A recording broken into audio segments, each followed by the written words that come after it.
एक Good afternoon. Unit 5 Active Microwave Components.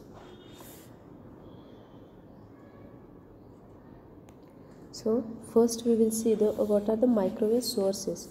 The size of electronic devices needed for generating the microwave energy at microwave frequency becomes smaller and smaller. So the power handling capability decreases and noise level increases. Now at microwave frequency, the electronic devices such as transistor and tubes will also be needed. So tubes are used as they provide higher output power, whereas transistors are used as they are smaller and have a lesser noise, better reliability with reduced output power level. At low microwave frequencies, only conventional triodes and tetrodes and are used. As conventional tubes have few limitations at microwave frequency, the special tubes would be needed at ultra high frequencies such as 300 to 3000 megahertz. So at high frequency, all tubes including UHF tubes tends to fail because of their limitation. So first we will see the limitations of the conventional tubes.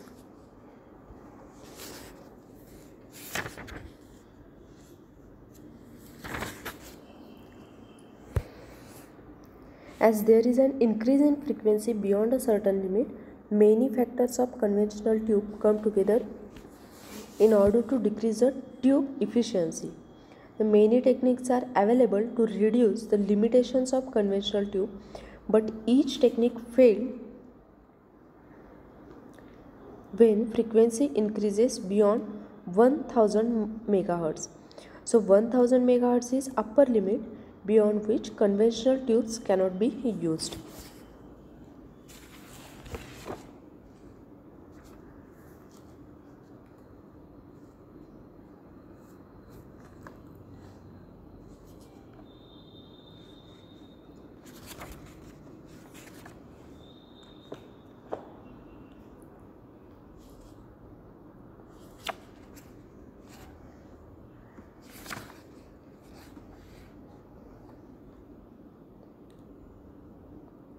So in addition to this, there are two effects. So these are, first one is increase of power losses resulting from skin effect, electromagnetic radiation from the circuit, dielectric losses and charging current losses. Now skin effect, here as the frequency is increased, the current flow more and more on the surface of the conductor because of the skin effect, and this results in ohmic losses in lead wires. This can be minimized by the use of conductors having low resistivity and large surface areas. Electromagnetic radiation from the circuit, here lead wires become small antennas with a resulting radiation power loss, and the radiation losses can be minimized by the use of electrode lead spacing of the order of 1 by 1/1000 of the wavelength or less. Dielectric losses, as the variety of insulating material are used inside the tube. Charging current losses, here I square R losses are caused by the capacitance charging current, and these losses could be reduced by reducing inter-electrode capacitance and by increasing the number of shunt path along with the charging current flow.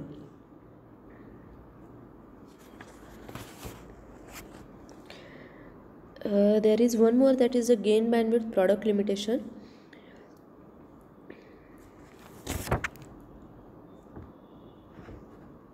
The gain bandwidth product is independent of the frequency. So for a given tube, a higher gain can be achieved only at the expense of the bandwidth, or higher bandwidth can be achieved only at the expense of gain. And this restriction is applicable to the resonant circuit only. So the main limitations of the conventional tubes are inter-electrode capacitance effect, lead inductance effect, transit time effect, combined effect of inter-electrode capacitance, lead inductance and transit time, gain bandwidth limitation, effect due to the RF loss and effect due to the radiation loss. So the first one is lead inductance effect. Now here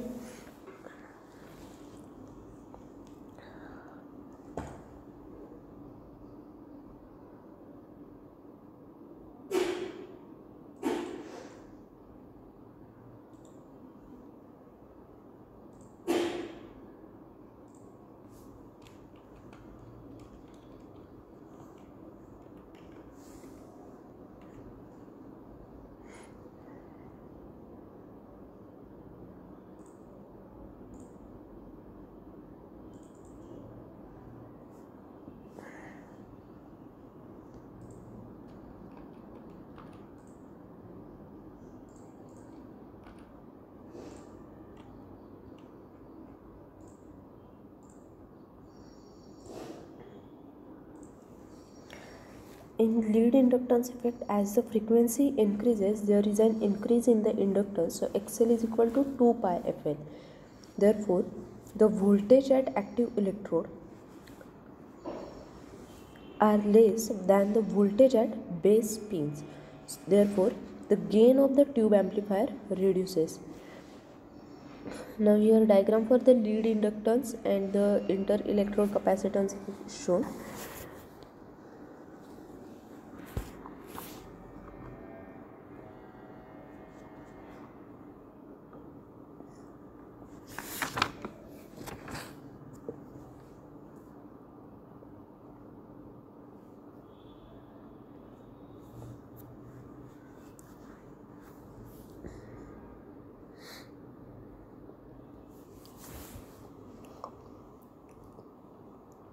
So because of the lead inductance, the performance of tube is limited. The effect of lead inductance can be overcome by decreasing the value of L, and L can be decreased by decreasing the length of the electrode or by increasing the area of the electrode.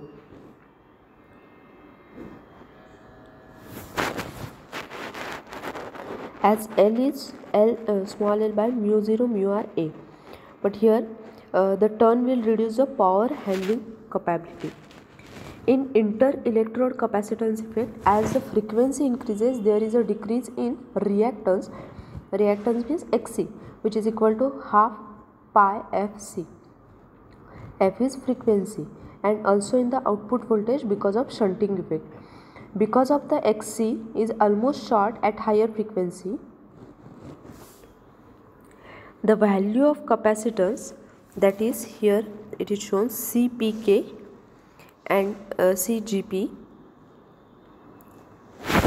these are the inter-electrode capacitance come into effect, and the effect of inter-electrode capacitance can be overcome by decreasing the area of electrode, that is by using the electrode of smaller area or by increasing the distance between the electrodes, but in turn it will reduce the power handling capacity of the tube.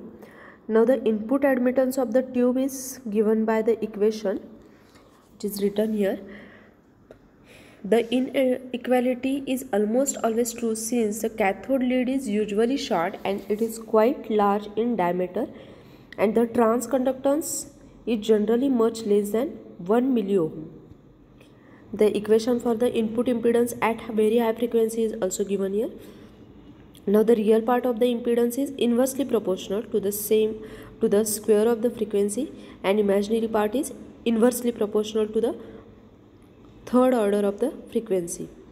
As the frequency are above 1 GHz, the real part of the impedance will become small enough to nearly a short signal source. Now here input impedance Z in equation is given. So there are several ways to minimize the inductance and capacitance effects, such as reduction in lead length and electrode area, and this minimization however also limit the power handling capacity.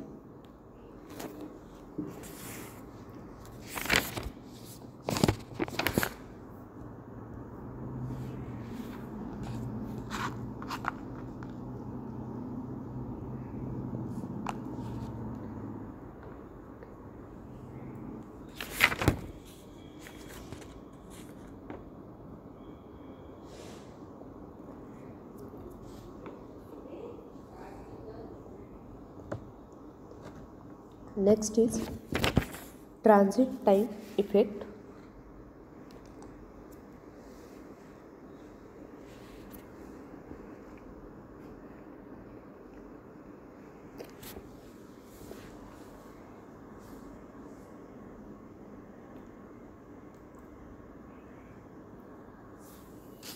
The time taken for the electrode to travel from cathode to anode is known as transit time. Time taken for electrode to travel from cathode to anode is known as transit time. So it is given by d by v0. Now what is d? D is the distance between the anode and cathode, and v0 is the velocity of the electrons. As we know that static energy of the electrons is eV, kinetic energy is half mv0 square. So the transit time is dependent on a static voltage between cathode and anode and the distance between the electrodes. At low frequency, during the positive part of the voltage, the electron leaves the cathode and moves towards the anode. Therefore, the transit time is insignificant at the small part of the complete period of oscillation. At high frequency, the electrons would leave the cathode during the positive part of the voltage, but before the electrons passes the grid voltage may be negative or might have gone through several cycles. Therefore, at microwave frequency, the transit time is comparable to the time period with decrease the transadmittance of the tube and therefore decrease the amplification or efficiency of tube. Now the value of transit time can be reduced by decreasing the inter-electrode spacing or by increasing the anode voltage. But decreasing the inter-electrode spacing results in increase in inter-electrode capacitance and increase in anode voltage, which results in increase in the power dissipation. So it is harmful in both ways.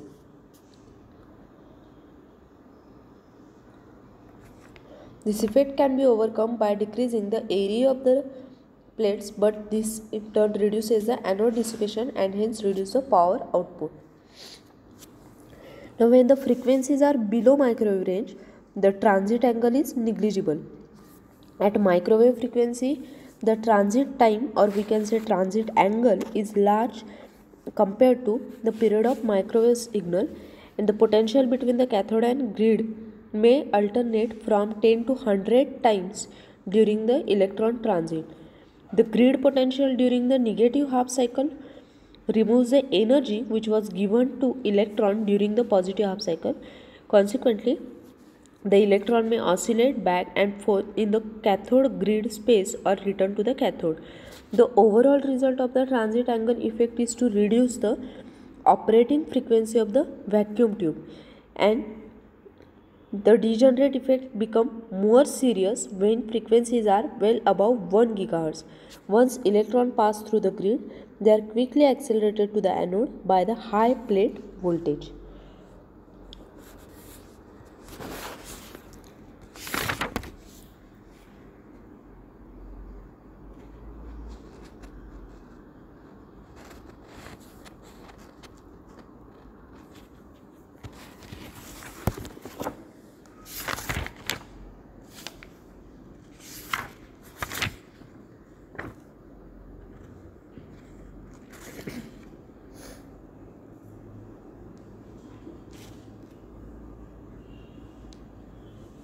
The transit time of the electron between the electrodes limits the operation of conventional tube at microwave frequency. At microwave frequency, the transit time Tg is larger compared to the time period of microwave signal. At low frequency, an electron leaves the cathode and travel to the plate during the positive part of the grid voltage, and at high frequency, electron would leave the cathode when grid is positive, but before the electron passes the grid voltage might be negative or might even go through the several cycles. So the electron stream will be velocity modulated, and this reduces the magnitude of mutual conductance and it causes to have an imaginary component.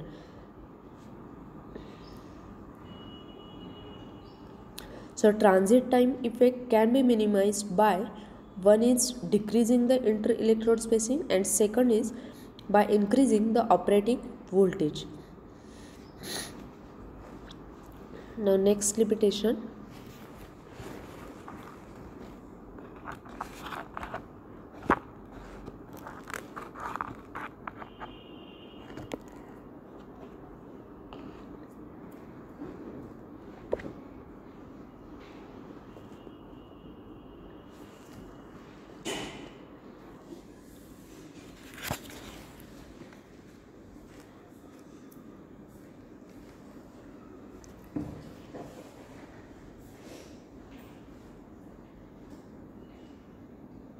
Gain bandwidth product constant.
Next limitation is gain bandwidth product constant. So when the tune circuit is at resonance, the maximum gain is achieved. It is important to note the gain bandwidth product is independent of frequency. So for a given tube, a higher gain can be achieved only at the expense of a narrower bandwidth, and this restriction is applicable to a resonant circuit only. In microwave device, either resonance cavities or slow wave structures are used to obtain a possible overall high gain over a broad bandwidth.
The gain bandwidth product is, as it is not dependent on the frequency, so higher gain can be obtained only at the cost of bandwidth. In microwave circuit, this limitation can be eliminated by the use of first is slow wave tubes and second is re-entrant cavities for a larger gain over a larger bandwidth.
Now here diagram for the gain bandwidth product circuit diagram is shown here. So in ordinary vacuum tube, the maximum gain is generally achieved by resonating the output circuit, which is shown here. RLC circuit is given. So the equivalent circuit, it is assumed. The load voltage equation is also given here, and the resonant frequency equation is given. It is 1 by 2 pi square root of LC.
Next is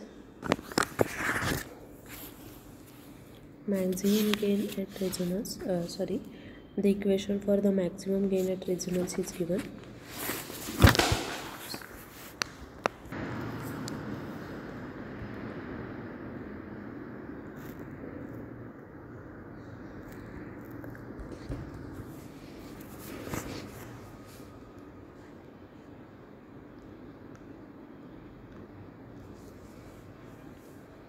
Effective to the RF losses consist of skin effect losses and the dielectric losses.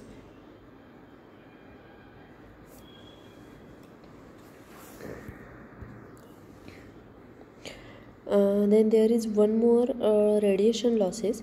So the radiation losses increases with increase in frequency.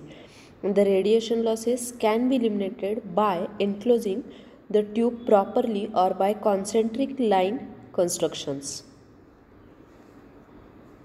So these are the radiation losses in conventional tube.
And the next is microwave tubes.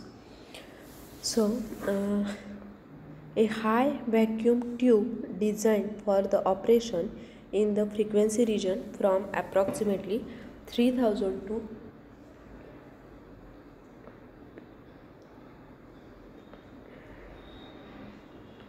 3 lakh megahertz.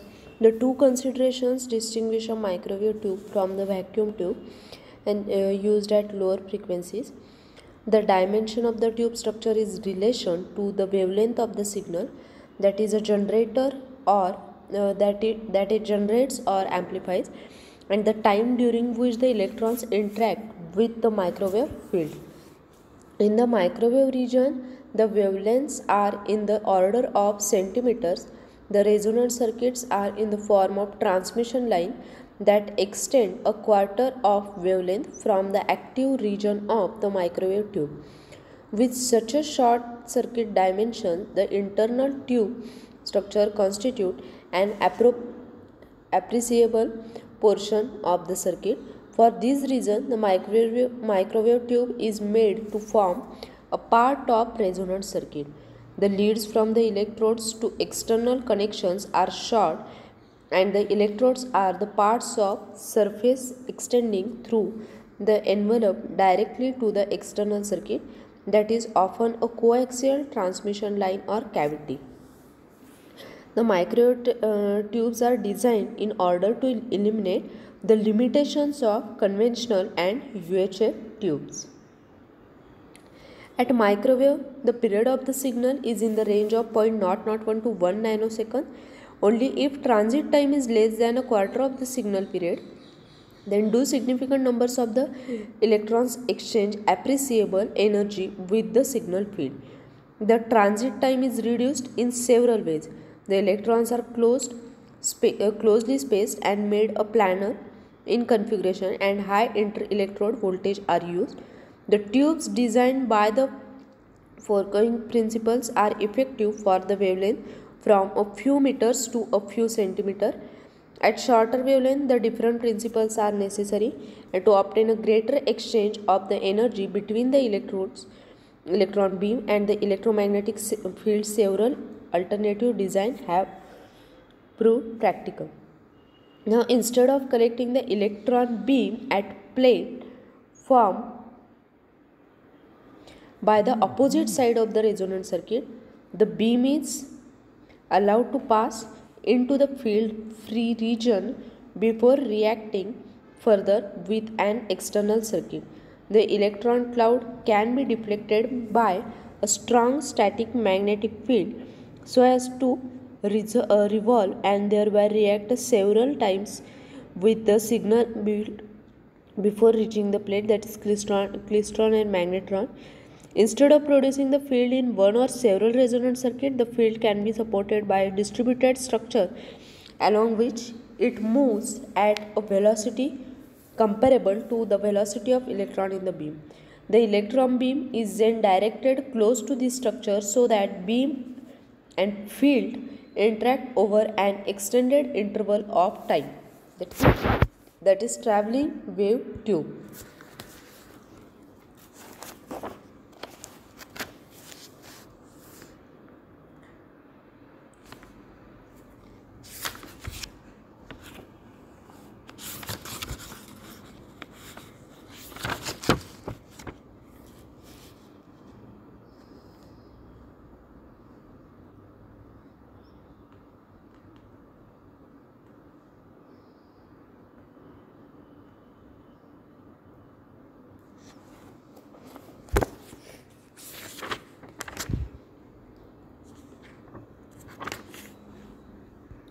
So the microwave linear beam tube, we can say O-type tube. The O-type tubes are further grouped into, before going to this, the microwave tubes, there are different types of microwave tubes. One is linear beam tube, that is O-type tube, and second is crossed field tube, that is M-type tube. Now what is linear beam tube or O-type tube, we will see in short here. So in linear beam tube, a magnetic field whose axis coincides with that of the electron beam is used to hold the beam together as it travels the length of the tube. The linear beam tube, that is O-type tubes, derive their name from the word original, meaning the original type of the tube. In these tubes, electrons receive potential energy from the DC beam voltage before they arrive in the microwave interaction region, and this energy is converted into kinetic energy.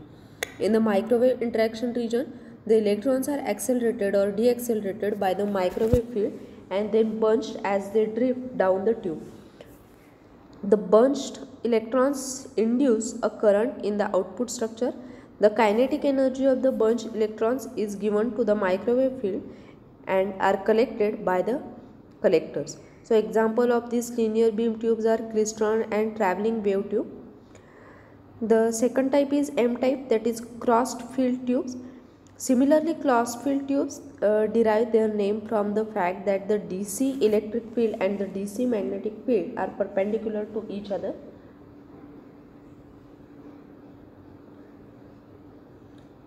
These crossed field tubes are also called as M-type tube, that is the tubes for the propagation of the wave in magnetic field. In crossed field tubes, the electrons emitted by the cathode are accelerated by the electric field and gain velocity. But the greater their velocity, the more their path is bent by the magnetic field.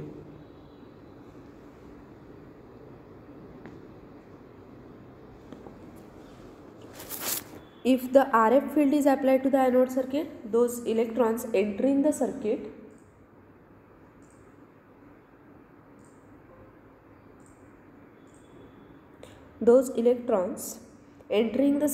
during the retarding field are deaccelerated and give up some of their energy to the RF field. Due to this, the velocity of these electrons decreases, and these slower electrons, which will then travel the DC electric field far enough to regain the same velocity as before.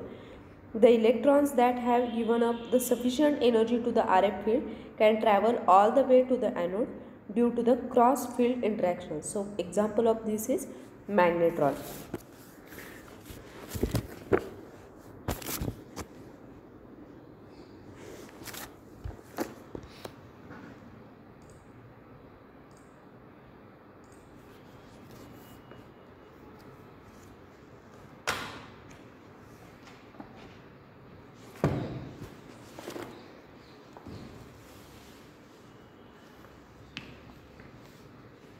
Now in these tubes, the basic electronic processes such as velocity modulation of the electron by the RF field, the conversion of the velocity modulation to the density modulation by some mechanism, and third, interaction of this RF space current with an electromagnetic field in such a way to retard the electrons and deliver energy of the field takes place in separate region. That is, electronic processes are clearly separated, so it is easy to analyze and easy to understand the mechanism of operation of these devices. The simplest tube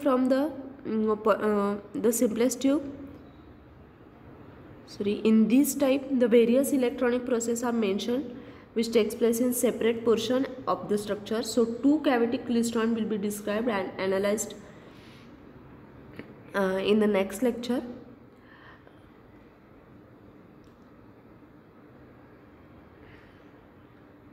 So these O type and M type tube, we will see it in next lecture. We will continue this part in the next lecture.